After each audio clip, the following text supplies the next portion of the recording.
कल्पना करो कि हर सुबह उठते ही तुम्हें ये एहसास दिलाया जाए कि तुम गरीब हो। तुम्हारे पास न पैसा है, न ताकत है, न पहचान है, बस जिम्मेदारियों का बोझ है। ऐसे में क्या तुम फिर भी सपने देखने की हिम्मत कर पाओगे? ये कहानी एक ऐसे ही आदमी की है जिसके पास शुरुआत में सिर्फ 2 चीजें थी, एक खाली जेब और एक जिद्दी हौसला।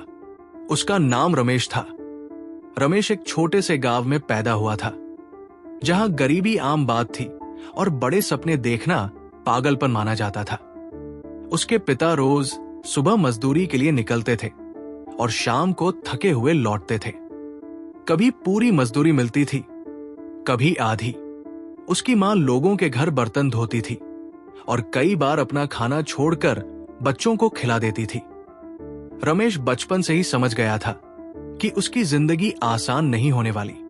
वो स्कूल तो जाता था, लेकिन कई बार फीस न होने की वजह से उसे कक्षा के बाहर खड़ा रहना पड़ता था। उसके दोस्त नए कपड़े पहनते थे, नए जूते लाते थे और रमेश वही पुराने फटे जूतों में खड़ा सोचता रहता था कि क्या कभी उसकी जिंदगी भी बदलेगी। लोग अक्सर उससे कहते थे कि इतनी पढ़ाई का क्या फायदा, आखिर में तो मजदूरी ही करनी है। ये बातें उसके दिल में चुभती थी, लेकिन वो चुप रहता था क्योंकि वो जानता था कि शब्द सस्ते होते हैं, लेकिन मेहनत की कीमत होती है। एक दिन उसने अपनी मां को छुपकर रोते हुए देखा, क्योंकि कर्ज बढ़ता जा रहा था और घर चलाना मुश्किल हो रहा था। उस रात रमेश सो नहीं पाया। अंधेरे में छत को देखते हुए उसने पहली बार दिल से सोचा कि अगर उसने खुद को नहीं बदला तो उसकी जिंदगी भी कभी नहीं बदलेगी। उसी दिन उसने फैसला किया कि चाहे रास्ता कितना भी मुश्किल क्यों न हो, वो रुकने वाला नहीं है। अगले दिन से उसने स्कूल के बाद काम करना शुरू कर दिया। कभी चाय की दुकान पर, कभी सब्जी मंडी में, कभी किसी की दुकान साफ करते हुए। लोग हंसते थे और कहते थे कि इतनी मेहनत करके भी क्या बन जाएगा, लेकिन रमेश उनकी बातों का जवाब अपने काम से देता था। दिन भर थक कर जब वो रात को घर आता था, तब भी वो हार नहीं मानता था। वो पुरानी किताबें पढ़ता, सफल लोगों की कहानियां सुनता और उनसे सीखने की कोशिश करता। कई बार वो असफल हुआ, कई बार उसे लगा कि सब कुछ छोड़ दे, लेकिन हर बार उसके अंदर से एक आवाज आती थी कि अगर आज रुक गया तो कल भी वही हाल रहेगा। साल बीतते गए। रमेश ने एक छोटा सा काम शुरू किया।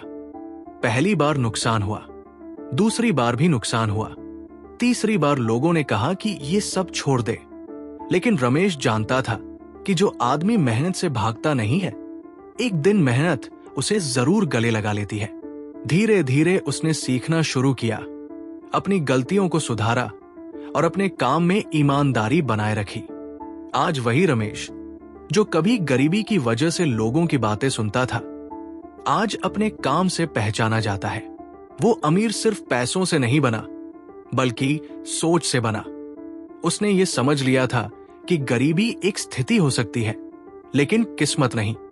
अगर तुम आज मुश्किल में हो, अगर तुम्हें लगता है कि तुम्हारे पास साधन कम है, तो इस कहानी को याद रखना, क्योंकि जिंदगी उन्हीं को आगे बढ़ने का मौका देती है जो हार के बाद भी खड़े होना जानते हैं। मेहनत कभी बेकार नहीं जाती, वो बस समय लेती है।